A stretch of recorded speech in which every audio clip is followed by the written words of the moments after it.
Okay. Thank you, everybody. Thank you very much, everybody, for being here. My name is Brian Masse, MP for Windsor West. I'm sorry for the late start. There's a lot of construction, and we also have a guest who's traveling here. The weather was bad on the 401. Janet Sumner is coming on her way too, so the agenda might change. But I'm going to get things going here. We have a lot of guests, and I'm very appreciative of you taking time to come here this evening in the summer.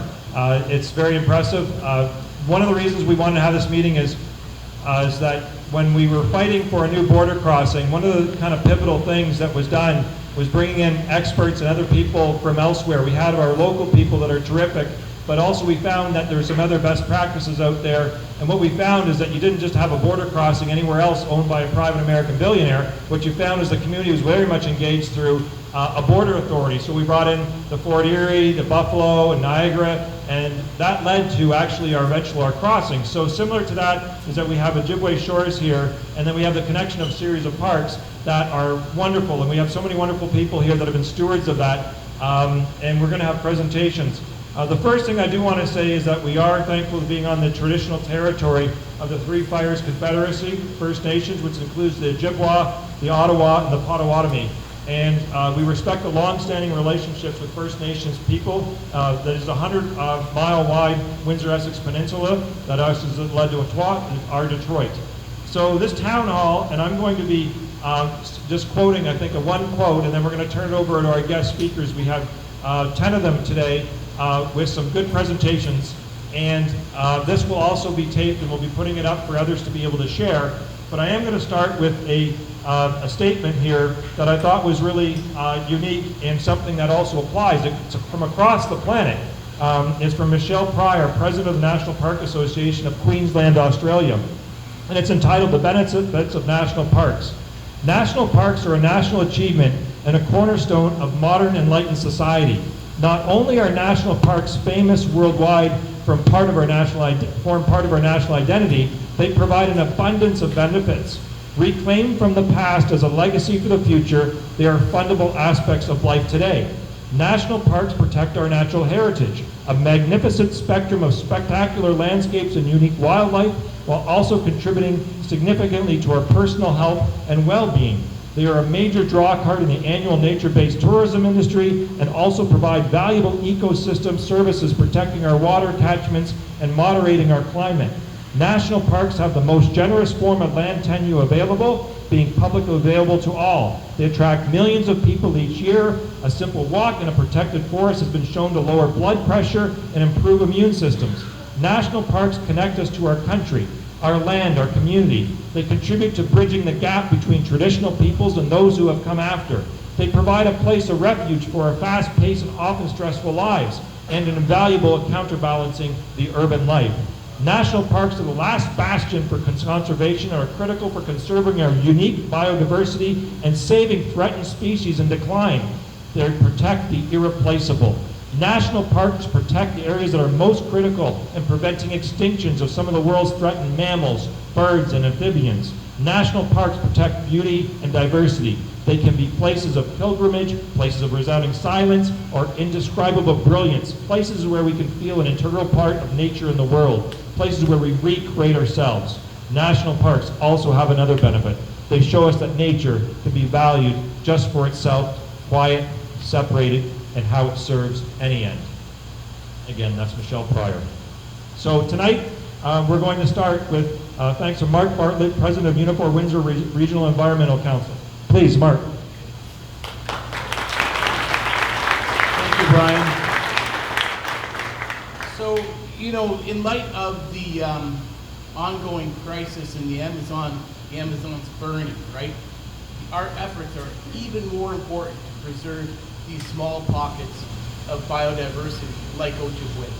So I just wanted to, recognize that the environment is a nonpartisan issue. We've got people of all political stripes concerned about it, and certainly, we know what's happening in October and how the environment needs to be an important part of that discussion.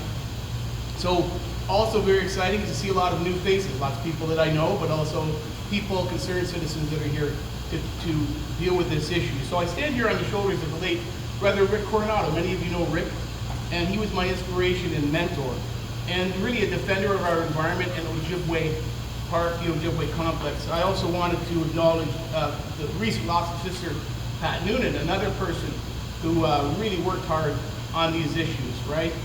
And we carry this fight on their behalf. So, most of you know that Rick formed the original Local 444, Unifor Local 444 Environment Committee back in the 1980s. Our union has involved on issues of the environment since the first Earth Day in 1970.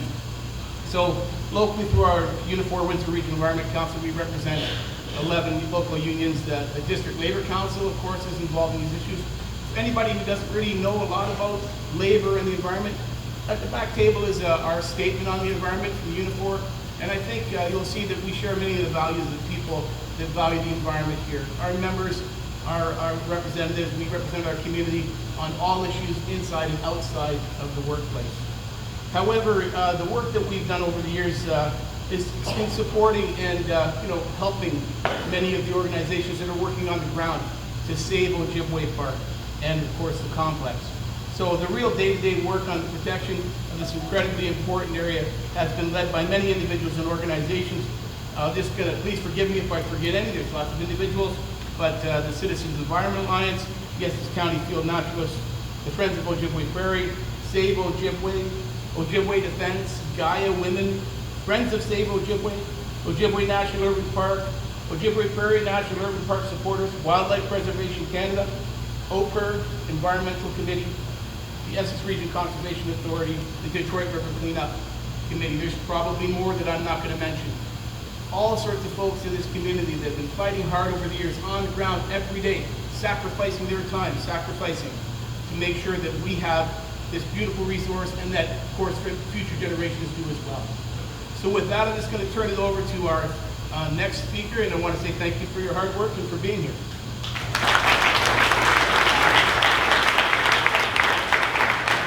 Thanks, Mark. I appreciate that. Next, we have Elaine Weeks and her partner Chris Edwards from Walkerville Publishing.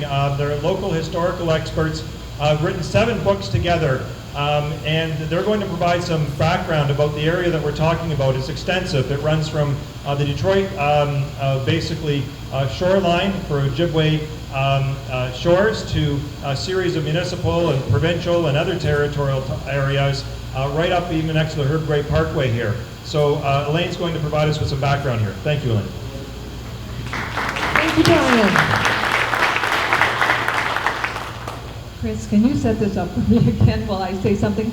I just wanted to mention before I begin our presentation that my dad is here in spirit. My dad was Bert Weeks, and he championed green spaces. He understood the value of them for the well-being of the community, etc. And he helped save some of the prairie grasses here, and he also had the Malden landfill converted into the recreation center. So I feel that he's here, and without further ado, oh wait, that was already up. That was, we're looking at the Ojibwe timeline. And now, thousands of years ago, ancient people lived in this area. Their sites have been found along Turkey Creek. Later, what is now Essex County became the territory of the Three Fires Confederacy, the Ojibwe, Potawatomi, and Ottawa. The Ojibwe Park Brighton Beach sandwich area was called Wawiatanong, meaning where the river bends. French explorers began appearing in this area in 1632. This is the very first recorded map to show the Detroit River. In 1679, the land that will become known as Essex County has over 450,000 pretty pristine acres of woodlands and prairie, and is home to an astonishing variety of creatures, large and small, including elk and bear.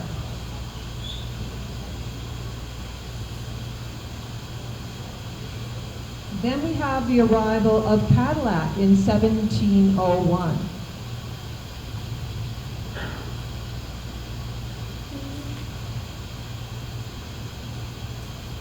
Accompanied by 100 French and 100 natives, he sets about building his fur trading fort on the north side of the Detroit River.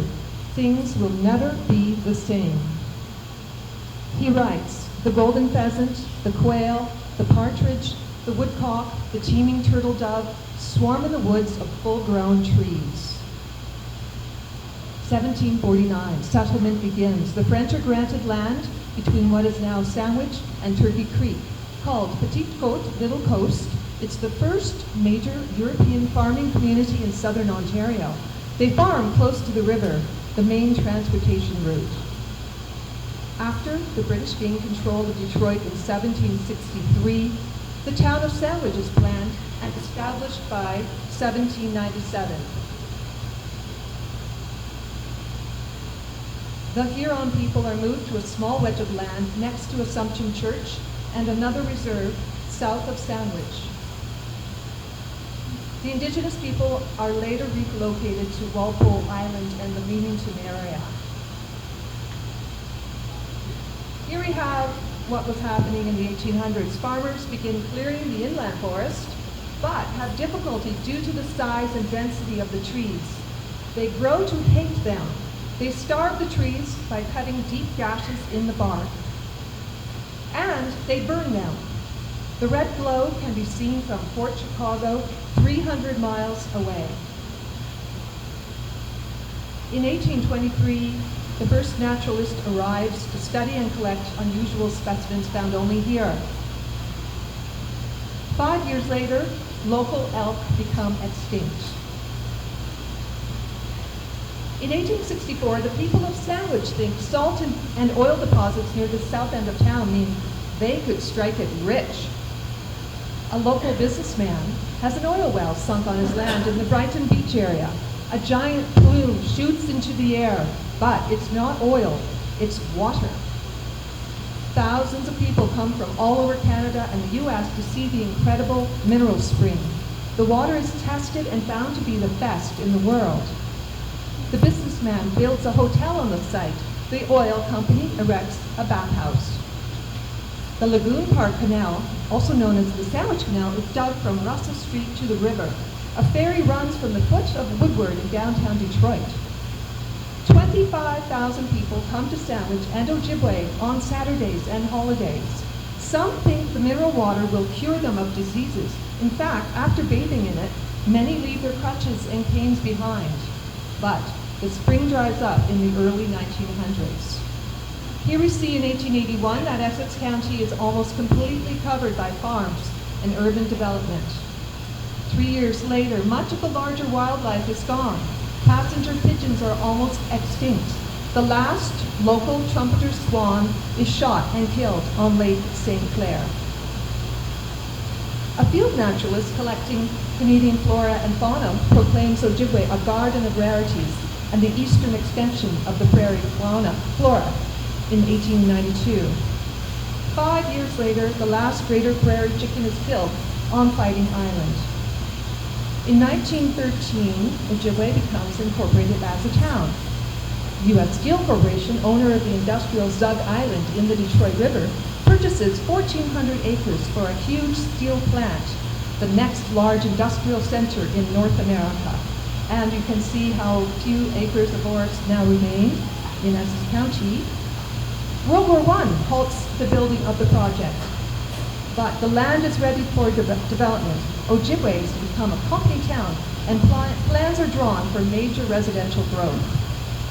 Concrete storm sewers and ditches are installed, streets are being paved, but the Great Depression kills the subdivision. The town of Ojibwe never exceeds 100 people. The Dominion Steel and Coal Company purchases the property. In World War II, Ojibwe is a testing ground for military vehicles. Then we have the establishment of Windsor City Dump, Malden landfill. In 1955, the forest cover is almost gone. 1957, Dominion Steel and Coal Company closes. Windsor Salt purchases the property. The failure to develop the land means large areas of prairie and woodland, home to numerous species of flora and fauna, have survived. Even though it's outside the city limits, the city of Windsor buys 100 acres from the salt company to create Ojibwe Park in exchange for mineral rights beneath the Malden landfill site. Prior to this time, the park area was known as Yawkey Bush, named after a family that settled in the area in the 1800s. Windsor City Council promised that Ojibwe be preserved as a natural park and woodland area and to be used as a picnic and family recreational area only. But a large block of prairie grassland adjacent to the park is used for development of Windsor Raceway. 1966, the town of Ojibwe is annexed by the city of Windsor. A tugboat named Maudie is moved to Ojibwe Park as a play structure. It remains there until 1990. With so little public green space left in Essex County, Ojibwe Park is a very popular destination for locals and visitors alike. More development around Ojibwe. First phase of the Lou Romano water treatment plant is built on the corner of Ojibwe Parkway and Sandwich Street in 1969. The Ojibwe Prairie Provincial Nature Reserve begins in 1973 with purchase of land from the salt company. Malden landfill is closed.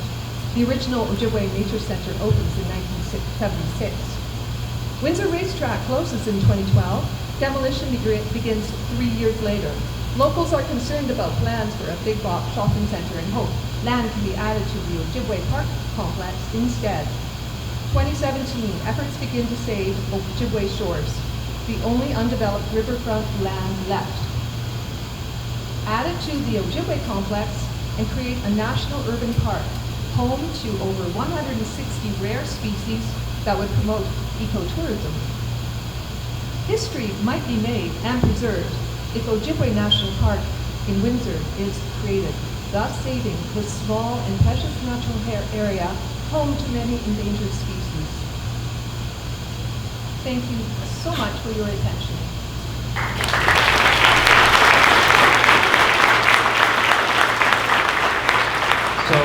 Elaine's being modest. The Weeks family is actually really responsible for our waterfront with several other pathfinders. We have the Weeks Memorial water feature down on the waterfront. So thank you again, Elaine and Chris, wherever you are, you're around here somewhere, for putting this together and getting all those wonderful photos. We're now going to move to the Friends of the Rouge Watershed, which coordinates hands-on environmental projects with visible and lasting ecosystems, watershed and community benefits. Founded officially in 1991, but the origins go back to the mid-1980s when it was just a volunteer group of concerned citizens. They call them rebels. They were essentially in the campaign to preserve the Rouge system and in working to establish Rouge Urban National Park to improve, restore, and monitor its health. Today forms productive conservation partnerships with schools, community and faith organizations, businesses, municipalities and agencies, and community leaders and other environmental groups. I would like to thank FRW's General Manager Jim Robb, former Vice Chair of Ontario's Environmental Assessment Board, and Niagara Escarpment Hearings Officer, as well as having worked on Rouge National Park, Green's Belt and Watershed Improvement Plans and Rouge National Park legislation. Jim has been involved with the Rouge since 1986 and is also with President Kevin O'Connor, who have been involved with the Rouge going back to the 1970s. Thank you for coming to Toronto, Rob, and we welcome you here. Let's give him a nice Windsor welcome.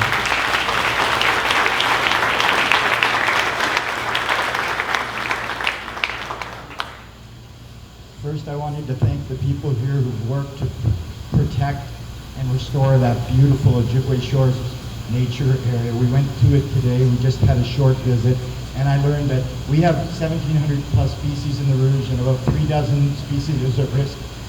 And the Rouge is 80 square kilometers. In that little area of about 800 acres, you have twice the number of species at risk, which is a national responsibility. So creating a national park there is a wonderful idea. And the quick start is that what it takes is huge public support, big tent coalitions, and leadership from your local member of parliament. So this meeting, and I'm sure others, are a really important start. We had members of parliament that played pivotal roles in getting us a national park, and it did take decades, but I think you have a head start because you already have a nature center, you already have a lot of things in place, so congratulations.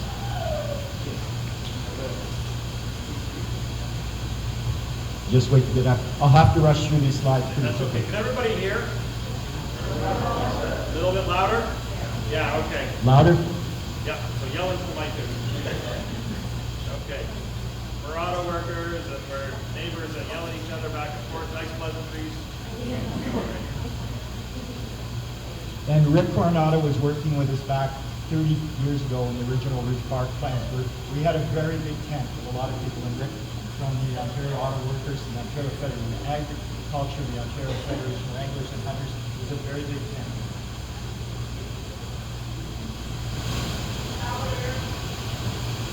I'll do my best. So I just wanted, when I go to a beautiful protected area, I often say a little prayer of thanks to the people who I know work so hard, blood, sweat, and tears, often as volunteers. Lois was the founder of the Save the Rouge movement back in the 1970s. She passed away this year at the age of, I think it was 95, and just an amazing person who always spoke truth to power with grace and wisdom. So we miss Lois, and we have a big torch to carry that she transferred to us. As in this area, the Rouge is one of the most settled areas by First Nations in Canada. They farmed a little bit, corn and squash and beans, and they hunted and gathered. So like here, very rich presence of Mississauga, New Credit, Huron-Wendat, and other First Nations. The original Rouge Park was created in 1990 after a very strong 3-year public campaign in which we got the political will to get it done. We wanted it to be a joint national provincial park, which is similar to what was proposed in the Faberge report. And in 1987, I believe, a report came out called Parks 2000 that said that if we want to bring national provincial parks to the people, they're going to have to be different models, because we don't have big areas of crown land like in the distant areas of Canada. We need municipal, provincial, federal partnerships. So we pushed for it back then, and we got a provincial municipal partnership. Now we've got it up to a national park. You can see Ed Broadbent there. You can see Arnold Pauline Browse, Comet Millen, Conservatives, and you can see David Peterson, Liberals. So we are very political, but we try to be nonpartisan. You've already heard a little bit of what we've done. We worked on Rouge Park plans, Greenbelt plans, watershed plans. We've involved over 63,000 beautiful community volunteers, bringing them out in the morning. They plant trees and wildflowers and help with wetland restoration. In the afternoon, they enjoy the park and the walks. We received an award from the Ontario Nature, which is one of our great partners in environmental defense, for our work in stewardship and advocacy. So Southern Ontario's Caroline Forest region is actually the most endangered habitat zone, or one of the most in all of Canada. It has about 20 to 30% of our endangered species, and less than 1% of it is protected in national and provincial parks combined. So if you want a picture, it's pretty much everything south of from Kingston to Sarnia, if you drew a line, everything south of there was at once a mixed woodland Carolinian forest. 95% of that forest was gone. It's the wetlands, 90% drained, 95% of the upland forests were cleared like they're doing in the Amazon, quite frankly. They were piled up in rows, the big trees went to lumber, the small trees were burned. So we have about 60% of our land is in agriculture. Growing amount is in corn and soybeans. When I was young, there were more grasslands and pastures, and that allows a more biodiverse landscape.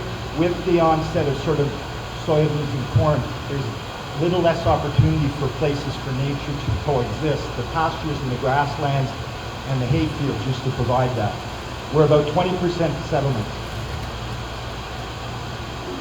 These are quotes from a report done by the TD Bank and the Nature Conservancy of Canada. And it says the Carolinian Forest region has lost more forest cover than places that exemplify global deforestation, such as Haiti or Indonesia. Less than 1% of this area is protected, and it has 20% of Canada's species at risk.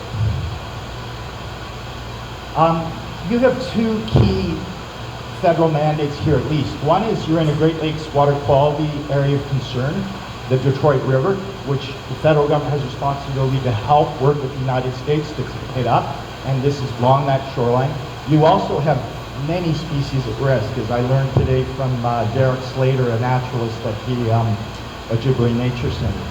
This is the Rouge Beach. It looks pretty nice, but because of upstream development and runoff, it's closed about 50 to 60% of the time because E. coli bacteria contaminates it. Now we had a big head start on the Rouge because something bad happened that we were able to turn into something not so bad. In the 1970s, Transport Canada was looking at building more and more airports.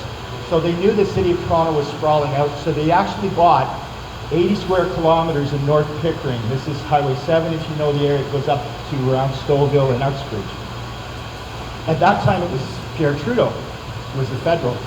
Bill Davis, a conservative premier, did not want to be outdone and wanted to control what happened there, so he bought 80 square kilometers of land between the city and the airport. So he basically said to Pierre Trudeau, you can't get any servicing for that airport or any transportation unless you come through me. Well, the citizens here under a group called People Are Plains, which is a really early example of citizen activism that's inspiring, they rose up and they said, this is beautiful green space and farmland. It shouldn't be another airport. So the airport has been on hold since 1972. There's still plans for maybe a smaller municipal airport rather than international, but people have worked so hard. So with 150 square kilometers, 80 and probably 160, we had a big chunk of public land to work with, and that helped to save the Rouge movement. This is the Greenbelt context. So you have Hamilton, Burlington, Toronto, Scarborough, Pickering. So this green space, this is one of the few direct connections through the urban blockade between the lake and the moraine. And that's that public land that can be part of Rouge Park. So the Greenbelt plan gives provincial priority to the Rouge Park plans developed in the 90s and to this ecological corridor to connect the lake and the moraine. What's the opportunity? Well, you have your own opportunity. In the Rouge, there was over 100 square kilometers of public land that hadn't been sold to developers or targeted for the airport. That it's in the Ontario Greenbelt system, that it's a rare Caroline forest and mixed wood zone. That the Rouge is the largest piece. Believe it or not, we have all these huge parks, but the 100 square kilometer Rouge, that's the largest parcel we have in all southern Ontario that's public. Frontenac Park's about 59. I think the Rouge Peninsula is maybe about 60-ish. The last big chance. The Tavares report, which you might want to look out, I think it was called Parks 2000. John and Louise, I think it's Louise or Mary Tavares, were wolf researchers in Algonquin, and they were asked by Brian Mulready's government to look at future park opportunities, and they talked about these partnerships. It's really important to have a strong leader like the federal government with deep pockets, but it's also nice to be able to bring in the municipalities and have stakeholders and citizens at the table to be vigilant. Some of the benefits of the park is you've got the Species at Risk Act, and you have dozens and dozens of species at risk in such a small area. It's spectacular. You have an opportunity. What we told Parks Canada in the 80s when they didn't quite buy in was that demographics are changing. You have increasingly diverse communities and people who are urban-centered, and you have to serve those people with a national park experience. So bring the park to the people, and then entice them to go out and visit Bruce Peninsula, visit Puckasaw, visit Banff. And so from this small area you have, it can be a great gateway experience to show people how healthy and interesting it is to be in nature, and then maybe explore too. And you can bring in tourism and recreation for yourself. There are going to be great job benefits for the park. There'll be some ecotourism, wonderful educational opportunities for colleges, universities, and schools. And it's good for community health and recreation. Why would you want it to be federal? Well, the federal government has deeper pockets. They have the expertise of Parks Canada. They will maybe help you with land acquisition because they have greater powers. They can help you with protection, restoration, trails, policing, public facilities. And the Rouge Park Act has the possibility of a stakeholder committee. Now, the provincial government, when they had the park, they had a wonderful stakeholder committee. So far, 7 years into Rouge Park, we're really suffering because the federal government hasn't created the promised stakeholder committee. So that's one thing to watch out for. This is a map of the national park as it is now in purple. That's 79 square kilometers, right on the side of City of Toronto. And it's a miracle that it's there. And the miracle was done. People told us in the late 80s when we came forward the plan. I was young and still blondish haired, about 30 years old. And I remember nice elected official putting his shoulder on my hand on my shoulder and say, Jim, it's a great idea. It's really nice, but you're a young man. You're just not practical. And Lois, who was in her 60s like me, and I said, she's practical. She's in her 60s, but you can be visionary and practical. So we went forward with it. And this is the ecological corridors it's supposed to be. These are the opportunities to get it up over 100 square kilometers. These are public lands in the greenbelt that aren't included. And these are some of the problems we have right now. They've created a management plan, but the management plan doesn't really do what they said is meet or exceed the existing provincial municipal Rouge Park plans. So we have some challenge in getting Parks Canada to respect, meet and exceed the existing scientific standards. But we're confident long-term that the federal model and Parks Canada is probably the strongest governance, the best funding, and the best long-term way to protect it. Because municipally, councils change. Some councillors want to see developed and see a vacant piece of green space and they think that could be a development. Provincially, depends on your government and the member of provincial parliament. Federally, because bureaucracy is slow, the higher you go up, it also means it resists change. So for this bad change, sometimes it resists good change, so it can be a two-edged sword. This is part of our Caroline Forest, and it's nowhere near as diverse as you. We have we planted a few tulip trees which are now growing. We have sycamores. Somebody's coming in to plant pawpaws with us, but your diversity here, because you're in the southern climate zone, is much greater than the Rouge and the Caroline.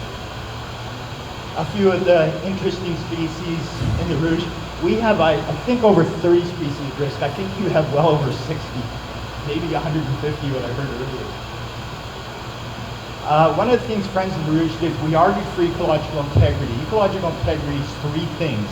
It means basically you're sustaining the natural biodiversity of that region, you're sustaining natural processes that keep the water clean, the air clean, the biodiversity and gene flows going, and you're mitigating the past environmental damage. The Rouge only has 38% forest cover overall. It's supposed to go to 60 to have ecological integrity. That's the big challenge we have now is there's resistance to moving to the science-based principles for ecological integrity. This is what Environment Canada recommends in Great Lakes watersheds where there's enough land and public ownership, 50% forest cover, 10% wetland as a minimum. Right now in the Rouge, not the park, but in the Rouge we have only 13% and 1%. So we're well below.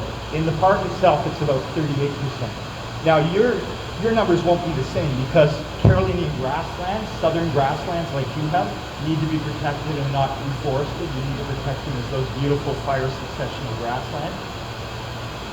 The Rouge has been ranked, in 2018 it was still a C for water quality and a D for forest cover by the Conservation Authority.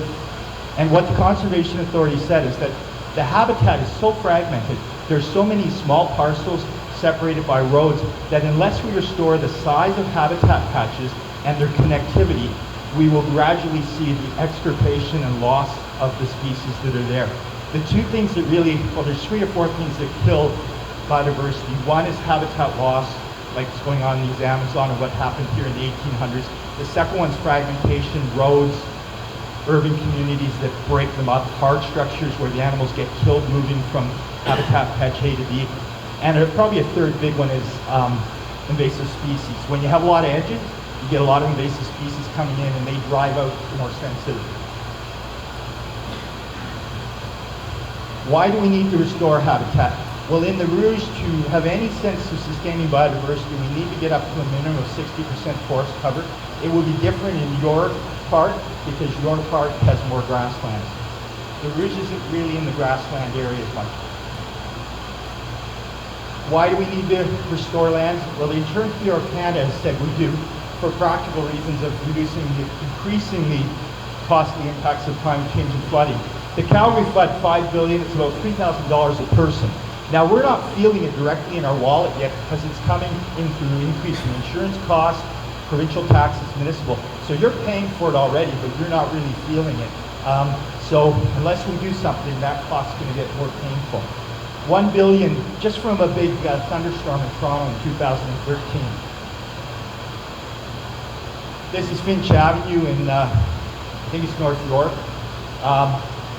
Thunderstorm just washed out the whole road, and people weren't happy about the traffic chaos and people cutting through their communities because this was a major road.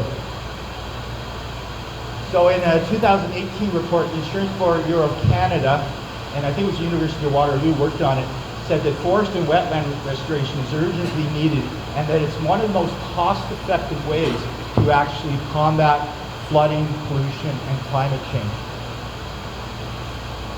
There have been studies done by the TD Bank and by the Ontario government and by the Nature Conservancy of Canada.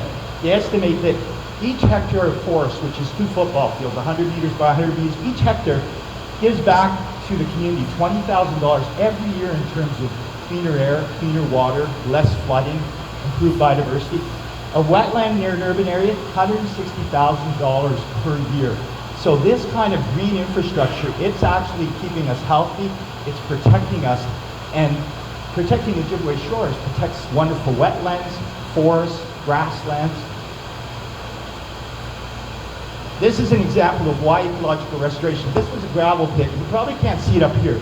But there wasn't a stick of, there was some grass. There wasn't one tree there, I don't think.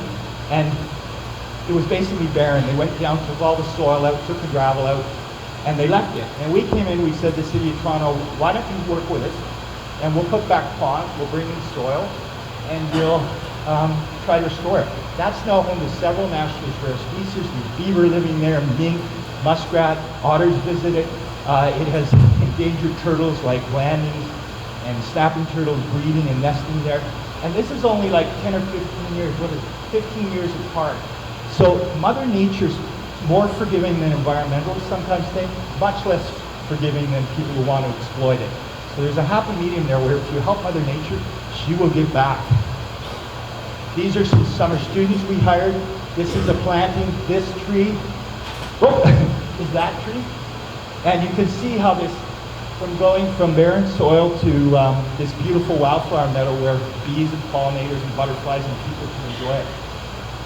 This is a wetland we recreated here. This is the way the site looked before. And it's really encouraging to go out to these areas when you hear all the bad news stories. We can take kids out. They hear all these terrible things that give them a very doom and gloom view of the future. And when they plant a tree and help go to a wetland, I've had the kids come back 5 or 10 years later and they visit it. And it's such an inspirational thing that it gives them more of a sense of, I can be part of positive change. I'm not just going in a downward spiral with the rest of the world. I'm going to be an uplifting part of change. Again, this is our opportunity. You have an amazing opportunity. I wish I had days to walk around. I talked to Derek Slater, the president of Friends of Use, Kevin O'Connor, and I had this wonderful conversation, and we were talking about all the endangered species and sharing stories. So what we're asking the federal government to do is, they made a commitment to meet or exceed the existing standards of existing Rouge Park and watershed plans and federal green space plans.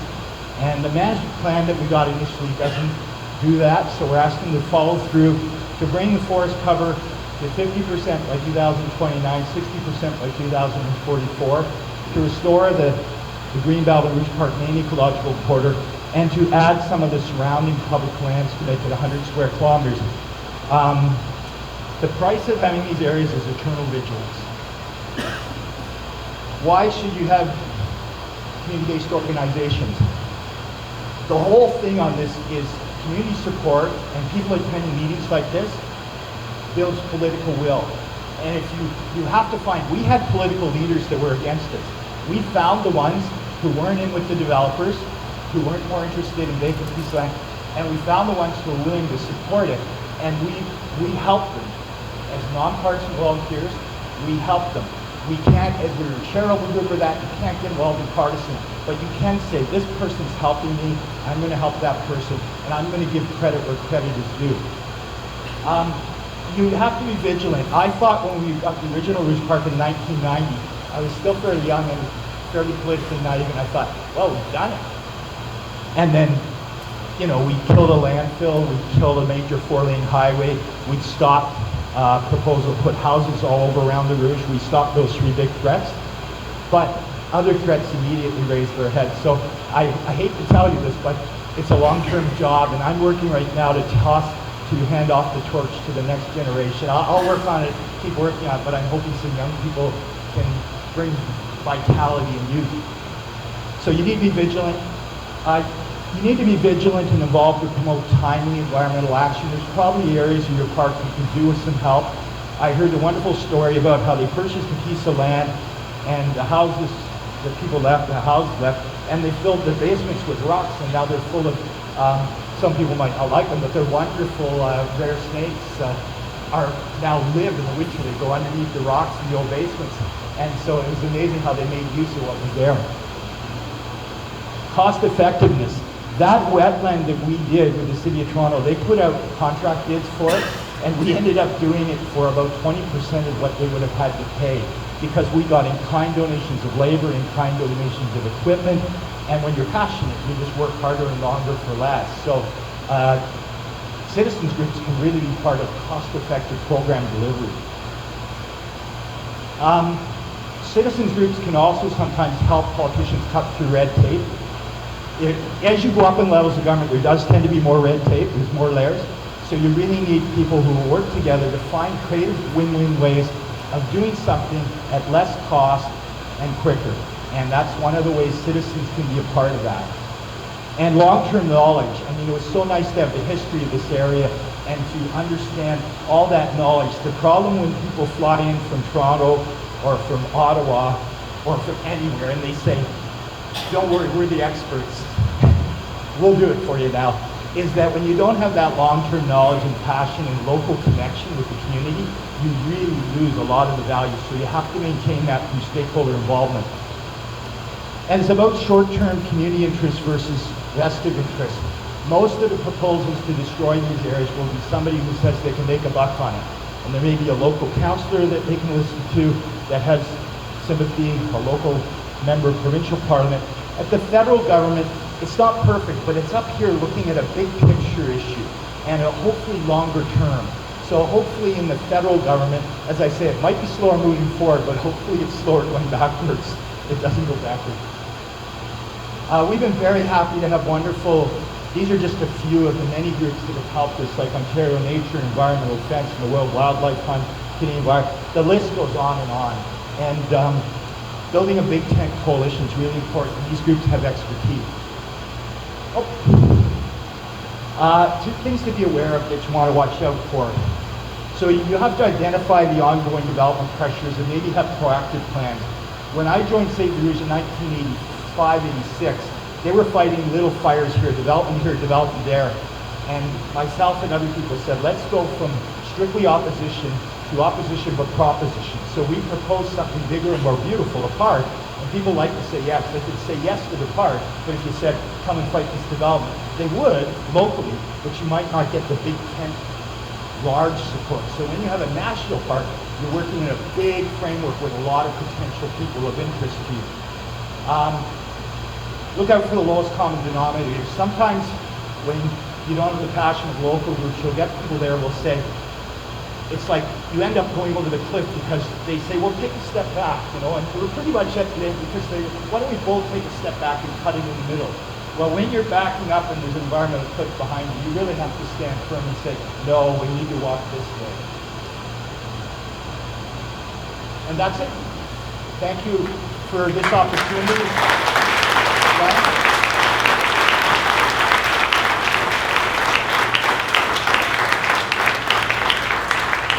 And it's public support and political will, so thank you for bringing some of the political will to the table.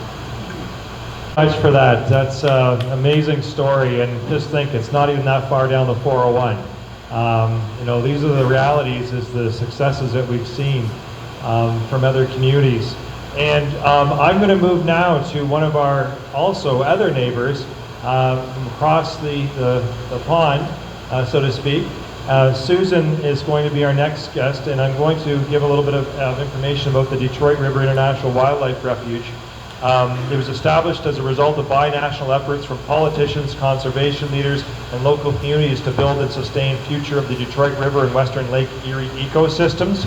Because of this collaboration, international status was given to the refuge, making it the first of its kind in North America.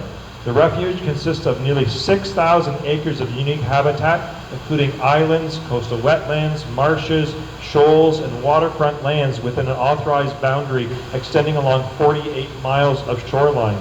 In 2004, the refuge acquired Humbug Marsh, a 410-acre unit situated in Trenton and Gibraltar, Michigan.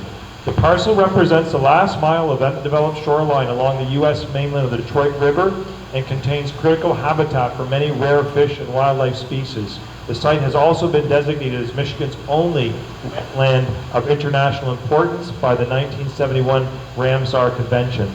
Located adjacent to the Humbug Marsh unit of the refuge is the Refuge Gateway property, a former industrial manufacturing site that is being remediated and restored as an ecological buffer for the marsh. I would like to thank Susan White, Chief Administrator, and her team for being here tonight. They have a display over there as well too, because we all know that the fish, the birds, and everything else don't follow international borders.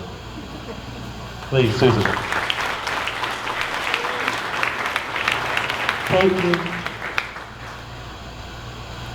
I am not a Mac person. Thank you.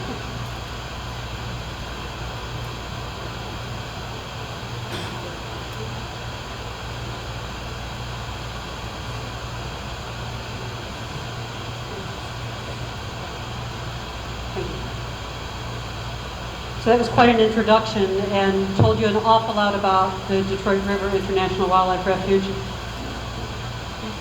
I'm here to tell you a little bit about how we came to be and what it is we actually do.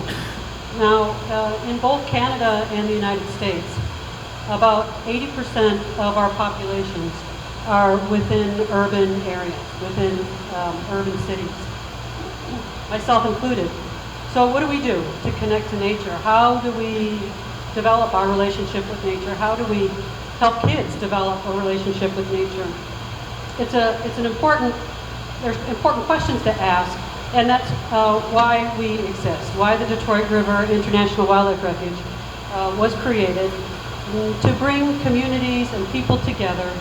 Our mission is to connect people and wildlife and to enhance the ecosystems of the Detroit River. We are visiting from the other side of the pond, and I hope you get a chance to stop over at our booth and talk to Jenny and Jody. We are overjoyed to be here with you tonight in the consideration of, as you're looking at the protection of Ojibwe shores. Now in 2001, leadership on both sides of the river understood that working together was very important for the health and the benefits of the Detroit River, the lower Detroit River ecosystem. In 2001, those leaders came together and developed a vision document.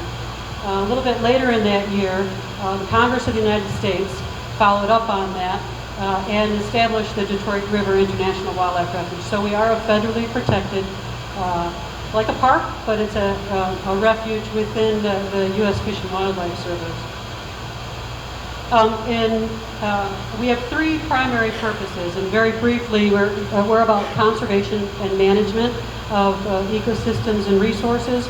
We're about working internationally with you, our colleagues on the other side of the river, and about facilitating partnerships to really promote the awareness of Detroit River ecosystems. And of course, the refuge is a result of this leadership intent. But a very, very important component of it, and probably the most important component of it, I believe, is the community support that came out in favor of protecting this site. As was mentioned, there was an area that was to be developed called Humbug Marsh, and that's this picture here, in the 1990s. developers came in, they bought the property. They were going to make luxury homes, a golf course on both this forested area and the island. This is the last undeveloped mile of the Detroit River on the United States side. And the community stood up and screamed, "No, you can't do that. This belongs to us. This is important." They had public meetings where the traffic was backed up out onto the major interstate, and the building had to be closed because the fire marshal said that it was a hazard. And through many, many years of back and forth that we don't need to get into, ultimately that development was not made, and in 2004 the property was purchased and is part now of the Detroit River International Wildlife Refuge and is protected in perpetuity. And it's really a gem. And so, as was mentioned, it's also internationally recognized as a Ramsar wetland of international importance. So as was mentioned, the community support is absolutely essential, and we are very, we benefit a lot from the continued community involvement and support that furthers our purpose, one of our purposes in that partnership. We have hundreds of partners that help us in fulfilling the mission and the vision of what this place is supposed to be. I'm relatively new at this refuge. I've been here for a year, and I am just astounded every day at the people that I meet that have a real sense of ownership about this place. And they hold us responsible to make sure that their vision is met, and it's really a beautiful thing. So what do we do in managing? What do you do in the management of a protected area? Well, one of the things is we manipulate water levels. We have some areas of the refuge that are impounded, and so we change those water levels for the needs of the migratory birds as they're coming through. We also are very active at controlling invasive species and treatment of invasive species to be able to maintain native habitat for the species that, the wildlife that comes through. We survey wildlife. We review the status and trends of what's happening about all of the species in the area, and we use that information to develop sound management decisions about what we're doing for those species and for the community.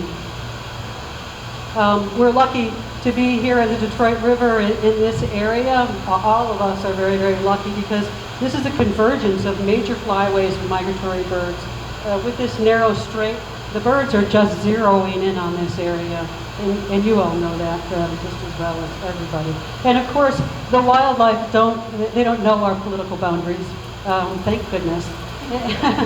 And so we work with our colleagues on the other side, on your side of the river, because those best decisions that are made and the best management takes into account the needs on both sides, because that's what the wildlife is actually requiring. So in addition, the Detroit River International Wildlife Refuge within the Fish and Wildlife Service is considered an urban national wildlife refuge. And it's one of 14 priority refuges, urban refuges across the country. We have 564 national wildlife refuges in the United States. There are 14 priority urban refuges, and we're very proud that Detroit River is one of them. As an urban refuge, we know that a large portion of the people live within a mile's drive of our doors. Upwards of 7 million people can access this refuge within a very short period of time. And so we feel like we're ambassadors for the rest of the refuge system to be able to make those connections between our communities, between individuals and nature, which is really, really essential. And being those ambassadors, we're working with our partners and continuing those connections.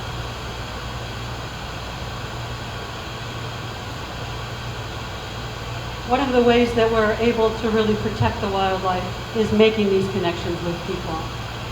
When people care about nature, when people are connected to nature, that's when they care about it. And people in cities too often don't have access to nature.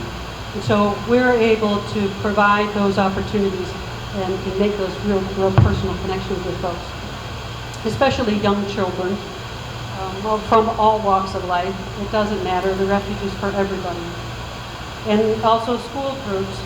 We bring them to the refuge, but we also bring individuals out into nature and give them tools and information and programming so that they can understand what they're seeing, what they're looking at. We bring kids into this, we go out into the schools too, so that children who might not be comfortable out in nature are able to understand a little bit more about what's in their neighborhood, what's right out their back door, in an environment where they're comfortable. We also like to engage adults too, because they like to be outside. We all like to be outside, don't we? Of course, the best way to connect people to nature is engaging families together. And so we really are very keen on bringing families out to the refuge because they say families that play together stay together, and we're firm believers in that. But we also like to see adults embracing their inner child when they get outside. And we get really excited when we see people using nature in a way that helps them to de-stress and to reset themselves, because that's absolutely vital. We help provide these spaces so that there is a refuge for people and wildlife. And let's face it, wildlife have a lot of challenges already. As urban areas encroach more and more upon native habitat, the wildlife gets squeezed to smaller and smaller spaces. And so it's hard for those wildlife to find places to forage successfully, to nest and feed and raise their families in space where it's safe. And so being able to provide them an area that's safe is a tough job, and we're happy to do that. Because here again, they don't have passports. We can do this on both sides of the boundary of the border. Some of the species are making enormous comebacks. I grew up in the Detroit area, although I just came back a year ago. I grew up here, and you all know this is not the Detroit River that it used to be in the 70s and 80s and 90s. It's amazing, and it's heartwarming to come back and see bald eagles flying over the Detroit River, and osprey foraging, and the lake sturgeon that they're pulling out. The largest number of lake sturgeon are found in the Detroit River and Lake St. Clair in all of the Great Lakes. Just amazing, amazing accomplishments that we've been able to achieve. Nature has an amazing ability, as was said, to restore itself when we just stop actively destroying it. It can recover if we just give it a little bit of help up, a little foot up. And we can see that also in our communities. When the communities are degraded, once we give communities a little help up and we bring communities together, there is a synergy there for the health and the well-being of those communities too. We're working with the city of Ecorse, our partner, our staff and the refuge is making amazing connections with the people of Ecorse that were, they're on the outskirts of Detroit. So while Detroit is getting a lot of attention, the surrounding communities might not be. So having Ecorse as a part of one of our gateway communities really helps to further that connection, because we're connecting those communities too, which is a wonderful accomplishment. In the very near future, we hope that our front door is going to get a lot fancier. We are in the process of constructing a visitor center at the Refuge Gateway. It's an amazing facility. It's not done yet. It's been 6 years in the making, and that's a whole other presentation that you don't want to hear. But it's really amazing, and the vision of this place is to be an asset for the community, where people can get out on the water with a more than 700-foot fishing pier, where even if you don't have a boat, you have access to the walleye that's right there waiting to be caught. And at the Refuge Gateway, you'll be able to hike, and families can go picnic. And there's not only fishing, but there's also hunting in certain areas, wildlife observation, or just taking a quiet walk through the forest around these hundreds of year-old trees that really don't exist anywhere else nearby, or sitting quietly on the shore and just watching the beautiful river flow by. We want to be a place to learn about enjoying outdoor recreation, and so we do classes with different groups. We have more than 50 miles of bike paths that connect into the refuge, or you can just take a quick trip around the corner for some of our communities too. Whether that's on land or in the water too, we're connected to a Blue Way Trail along the western shores of the Detroit River. So these urban areas, we know that with a little bit of green space, we can really breathe some additional life into them. And then those urban areas can breathe a little bit easier with that green space, with that protected areas. No matter how small the size of it, every little bit really helps. And let me tell you, we would love to have more neighbors in on this mission. And so I thank you for this, and I think how exciting it would be if we were able to do more together. Thank you very much.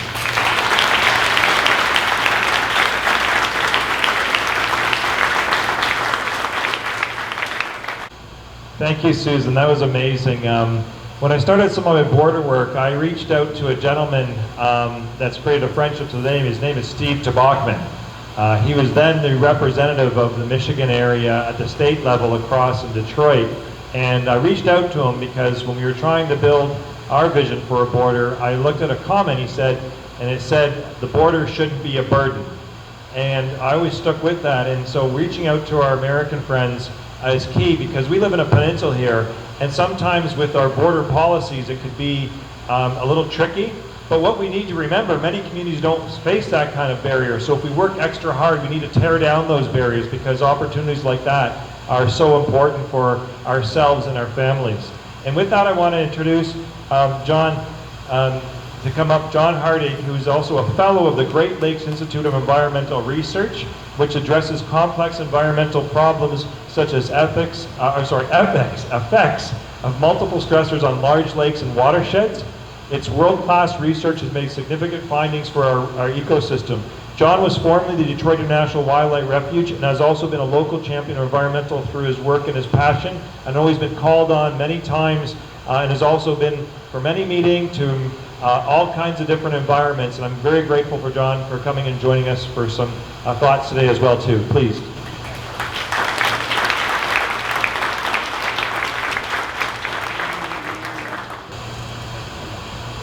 So it's great to be here. Your Ojibwe is Humbug Marsh in the United States. They had to fight the same battle. They had to make sure that there was broad support to save it. Whatever they did, they had to be part of the community fabric to do that. So there's a lot of parallels in that story. We, all of us in this room, believe it or not, live in a place that is continentally significant. You know, it was mentioned, we're at the intersection of the Atlantic and Mississippi flyways. There's over 350 species of birds that have been identified in the corridor. 30 species of waterfowl have been documented using the corridor. More than 300,000 diving ducks use the lower river in the late fall and early winter. Detroit River is a unique stopover habitat, including Ojibwe for these waterfowl. The Ojibwe complex is an ecological treasure because of remnant tallgrass prairie and oak savanna habitats. The lower Detroit River is one of the 3 best places in North America to watch hawk migrations. Holiday Beach, and the sister is Lake Erie Metro Park. We have 113 species of fish in this corridor. Detroit wetlands on both sides of the river provide spawning areas for 26% of the fish species in the Great Lakes. We are truly unique. An estimated 10 million walleye ascend the Detroit River from Lake Erie each spring to spawn. The Detroit River and Western Lake Erie have been recognized for their biodiversity in the North American Waterfowl Management Plan, the United Nations Convention on Biodiversity, the Western Hemispheric Shorebird Reserve Network, and as a biodiversity investment area. This is people from outside of the peninsula, outside of Southwest Ontario and Southeast Michigan, saying how important we are. And again, as Susan mentioned, Detroit River is the only international wildlife refuge in North America, but it is also the only river system in North America to have both Canadian and American Heritage River designations. What an awesome example to follow in Rouge Urban National Park, and that's going to help along the way. Again, we have these unique world-class natural resources right in our backyard, compelling close-to-home outdoor recreation, and a unique opportunity to bring conservation to cities and make nature a part of everyday urban life through things like citizen science, through environmental education, through stewardship activities. We can do it better than anyone.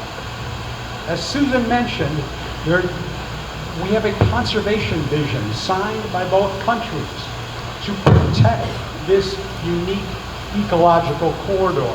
It led to the establishment of the Detroit River International Wildlife Refuge in the United States, and in paralleling that is the Western Lake Erie Watershed's Priority Natural Area. That's the right polygon on your screen right here. On the left-hand side is the acquisition boundary for the Detroit River International Wildlife Refuge on the U.S. side. But together, we are truly something unique. Globally, 54% of the people now live in urban areas. As Susan mentioned, 80% of all the people in Canada and the United States live in urban areas. Where will the next generation of conservationists come from? Where will the next generation of environmentalists? Where will the next generation of sustainability entrepreneurs come from? It will be coming from urban areas. It is so critically important that we all work together to inspire that next generation. We at GLEAR, I'm from Great Lakes Institute for Environmental Research. We're a premier Great Lakes research organization focused on interdisciplinary research, but we also want to support strengthening the science policy linkage and supporting ecosystem-based management, like for an urban national park. We together are truly unique, and we can never forget that. So thank you very much. Thank you. And we did actually have Dr. David Suzuki at Ojibwe Center. So that was about, I think, 4 years ago, if my memory serves me correct. And thank you so much. That's awesome. Now I'd like to ask Paul Pratt to come up and say a few words. He's president of the Essex County Field Naturalists, which is a nonprofit, open to the public volunteer organization that focuses on promoting the conservation and restoration of diverse natural heritage in Essex County. And they are actually celebrating their 35th year. And Paul and a number of them have been very instrumental with regards to Ojibwe shores and also our other areas of inventorying what we have already in our back door. So I want to say thank you very much, Paul, for coming here this evening. Thank you, Brian. I've actually was in charge of the Ojibwe complex for 39 years working for the city of Windsor. So I have myself quite a long history with Ojibwe, and just listening to people talk tonight, I am sort of filled with optimism at what we've accomplished so far. Because when I started, things were quite different. When looking back, I listened to Elaine's talk.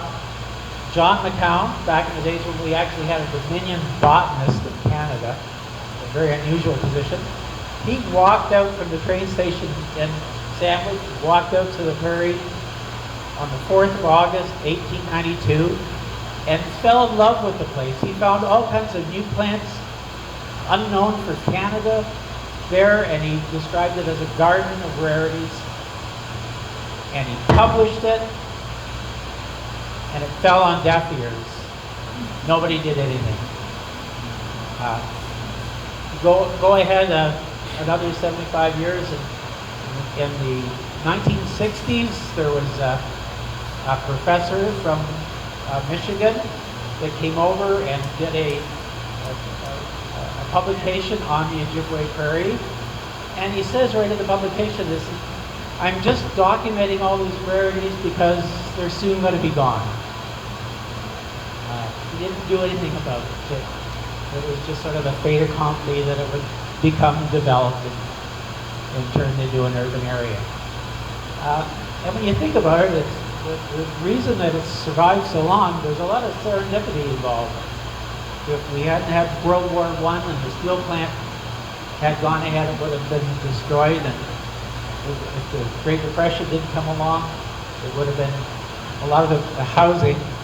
And you go up to about early 1970s, and it all goes down to one pivotal moment. There was a botany professor from the University of Toronto, Paul Maycock.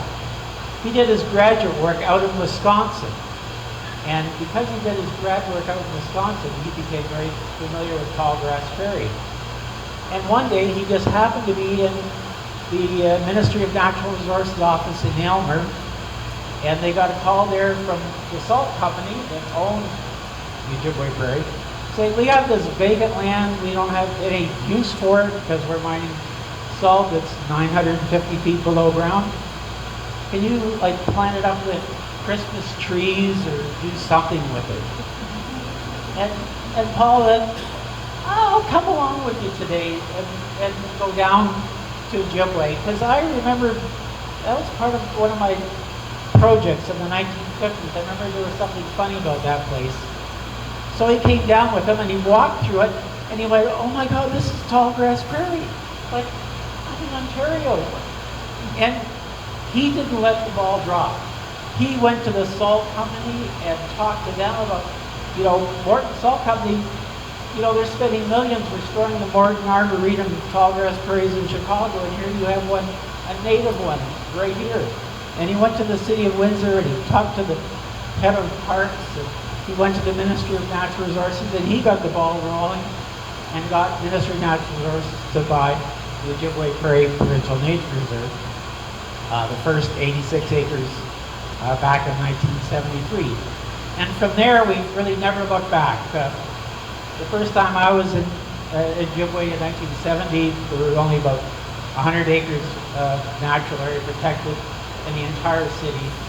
And today, just in the west end of Windsor, we have almost 1,000 acres, either protected by, has been purchased through the Nature Conservancy of Canada, the Ministry of Natural Resources, the province of Ontario, the city of Windsor, and with the help of many people. And I have a feeling that things are just going to continue and keep going. I guess I hope that we can see that working together, we're going to be able to achieve great things. And one thing that nobody else mentioned on Ojibwe that I think in this current time that we're in, when we're talking about global warming, is that when you think about it, out of all the ecosystems in Ontario, the one most well adapted to a warming climate is tall grass prairie and oak savanna. It was during what they call the hypsothermal period after the last glaciation, where we did have a very long period of very hot weather, that the prairies moved eastward out of central North America and moved into Ontario and into the United States all the way into Ohio. So this is a habitat that is most well adapted to dealing with climate change that we have. And if it's gone, it can't be recreated. We have to save, a significant remnant of it to be able to use in the future, to be able to expand and have a healthy environment to live in the future. Thank you very much.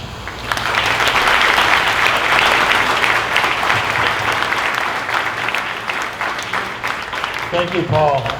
Now I'm going to introduce and ask Dr. James Bull of the Detroit Audubon Society, which was founded in 1939, a chapter of the National Audubon Society, which is one of the largest organizations of conservation dedicated to protection of birds. Its science-based work has gone on for more than 100 years and has preserved many species.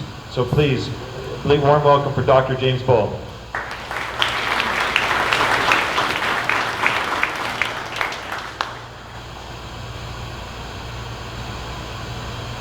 Well, I want to talk to you about the importance of native grasslands. Cadillac in 1701 wrote about the woolly buffaloes that fed on the luxuriant grasses in the Detroit River corridor. And a lot of people know that bison used to be here, and there were extensive enough grasslands that it supported American bison. In fact, the last American bison was shot at Sibley Prairie in 1890s. And that's one fight that Detroit Audubon was involved with, trying to preserve Sibley Prairie. There's part of it that's preserved now, but there's a lot more that needs to be preserved. It has been identified as probably the most biodiverse area in all of Michigan. Really incredible place. Grasslands have an image problem. There are laws protecting wetlands. There are laws protecting trees in communities. But grasslands, people don't really get their heads around that. They think, oh, it's unsightly. They should be mowed. I've had a friend that tried to put a small prairie in her yard and got a ticket in a suburb in Detroit. So one of the first things that I did when I became president for the third time of Detroit Audubon is I got our board to pass a resolution creating what I suggested calling the Detroit Area Native Grasslands Initiative. It really was just a slogan. It really wasn't much more than that. But it was an idea that I thought we needed to really focus on. And I think there were two issues we needed to work on. One is educating people about the importance of native grasslands, and also preserving and restoring native grasslands in this area. And was really fortunate to run into a wonderful woman who came on some of our field trips, Diane Cheklich, who turns out is a independent filmmaker as well. And I convinced her to come on the board. I don't know where I had this idea, but I just somehow thought she would be good for our conservation chair. And she agreed to be our conservation committee chair. And boy, she just took off. She got local community people involved. And she created the first project that really started to implement that Detroit Native Area Grassland Initiative. And she calls it, and we call it Detroit Bird City. We have partnered with the City of Detroit, the Planning Department, the Parks and Recreation Department. We're partnering with the U.S. Fish and Wildlife Service. They provided seeds, provided National Geographic Society, gave us a $35,000 grant to work on this. Michigan State University, and local neighborhoods. And what we are doing is we are transforming 5 parks, underutilized parks that just kind of became dumps and just were kind of eyesores as opposed to amenities in the community. And we're turning them back into native grasslands. And I visited one of those today, Callahan Park in Detroit, with a Detroit Free Press reporter, along with Diane and some neighbors and our research Associate Ava Landgraf, and we looked at an area that had been just turf grass and, like I said, a dump, and there was sidewalk. All that was removed in May and early June. June 19th, we planted the seeds, and we now have a sea of coreopsis and partridge pea and other prairie plants. They're out there, milkweed, butterfly weed. It's been mowed twice now. Yes, we also had a commitment, being in the middle of the city with, this is like a 2-acre area, we didn't feel we could propose burning this. I think that would probably go over. And we didn't want to use pesticides either, so we are experimenting with a system of mowing it periodically to try to keep down the European weeds. But it's already attracting lots of butterflies, and we already have indigo buntings and some others, and we hope that eventually we'll have some birds coming in there too. Maybe bluebirds, going to put up some bluebird boxes. But through this all, we came over to Ojibwe Prairie to visit Ojibwe Prairie, and we consulted with them, and we've had people from Ojibwe Prairie come and talk at some of our conferences. But Ojibwe Prairie is our inspiration for grasslands on our side of the river. It's wonderful to visit Ojibwe Prairie, but we think that wouldn't it be nice to have something closer to home that we could visit as well and celebrate our wonderful native grassland heritage. So it's just amazing that there's such a huge amount of native prairie that has been preserved and restored here in Windsor. And we look to you as a model, and hearing that some or all of this could become a national park is like, wow, this is even more inspiring. And we got another model, another challenge to follow, because there's a lot of vacant land, open land on the east side of Detroit and throughout Detroit that could be a bigger prairie than the 2-acre parcels that we're working on right now. By the way, that 1 2-acre part, the city's already talking about it, maybe expanding it to 5 acres with some of the land around it. And there's also some other parks like Eliza Howell Park that has a lot of grassland there. Not native, there's a small prairie there, but we already have wild turkey and savanna sparrows nesting there, so that could be a wonderful native prairie as well. So we congratulate you on what you've done so far, and we look forward to seeing what you're about to do, and we will be watching carefully, and we will be doing what we can to match those efforts on our side of the river.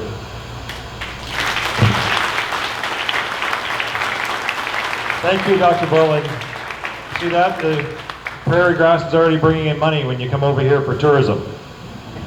We have 3 more speakers, and I'd like to introduce, and thankful for coming to Toronto.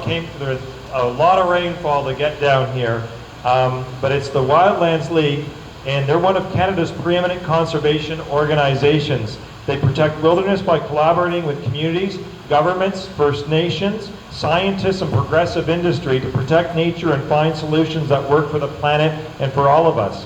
The Wildland League was founded in 1968 with a campaign to protect Algonquin Park from development, being a part of the Canada Parks and Wilderness Society, and the record since then has been one of achievement for all Canadians to be proud of. They work to protect millions of hectares of land across this country, including the Rouge Urban National Park. Their goal is, quote, is to give voice to Canada's nature to make sure at least half of the country is protected forever for all our kids, for climate and the planet. And I would like to thank Executive Director Janet Sumner, Forest Manager Dave Pierce, and Outreach Manager Eugenia Kwok for coming from Toronto to down here today. And Eugenia and David and I had a chance to tour a number of sites around here today, and we actually ran into a bald eagle and an osprey and a number of other things, and they thought I planned this, but I didn't. We know that's not true. Janet has more than 25 years experience with an environmentalist and has been the executive director of CPAWS, that's the Wildlands League, since 2003. In 2017, Janet was appointed co-chair of the National Advisory Panel with a mandate to provide recommendations on how Canada can meet the ACHIA target of 11, protecting 17% of terrestrial lands and inland waters in Canada by 2020. Janet has led the Wildlands League team in the achievement of substantial legislation reforms in Ontario.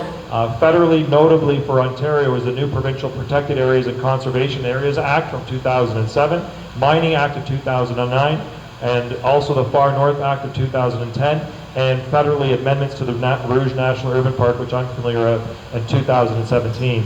Please, Janet, thank you very much for coming, and thanks for getting down here safely.